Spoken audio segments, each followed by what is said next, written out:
Saudara Ketua Satgas Judi Online yang juga Menko Polhukam Hadi Cahyanto bilang, Satgas telah memberikan nama pejabat ke kementerian atau lembaga yang diduga terlibat judi online. Hal ini merespons banyaknya permintaan dari kementerian atau lembaga untuk nama para pejabat yang terlibat judi online.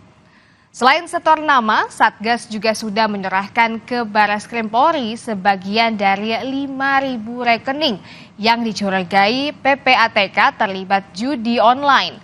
Hadi mengklaim saat ini fokus pemerintah bukan menyasar pada bandar judi daring, tetapi upaya pencegahan untuk melindungi masyarakat akan bahaya judi online. Kami terus melakukan kegiatan yaitu mendistribusikan nama-nama baik kementerian lembaga yang terlibat judol. Langsung kami tanda tangan, kami serahkan. Karena banyak permintaan dari kementerian lembaga. Berikutnya adalah rekening yang dicurigai berdasarkan analisa PPATK sudah kita serahkan sebagian oleh PPATK kepada penyidik Barreskrim Polri.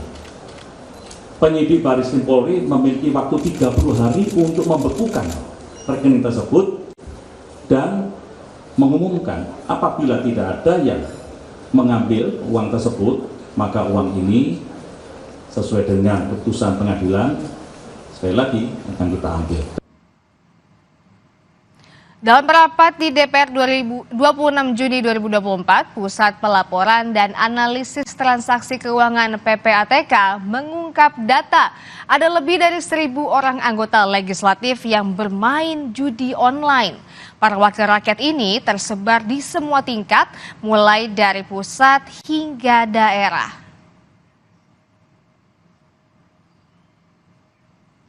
Sementara Ketua Satgas Judi Online yang juga Menteri Koordinator Bidang Politik, Hukum, dan Keamanan mengungkap penjudi online berasal dari beragam profesi seperti polisi, TNI, wartawan, DPR, hingga aparatur sipil negara atau ASN dari berbagai macam lembaga dan kementerian.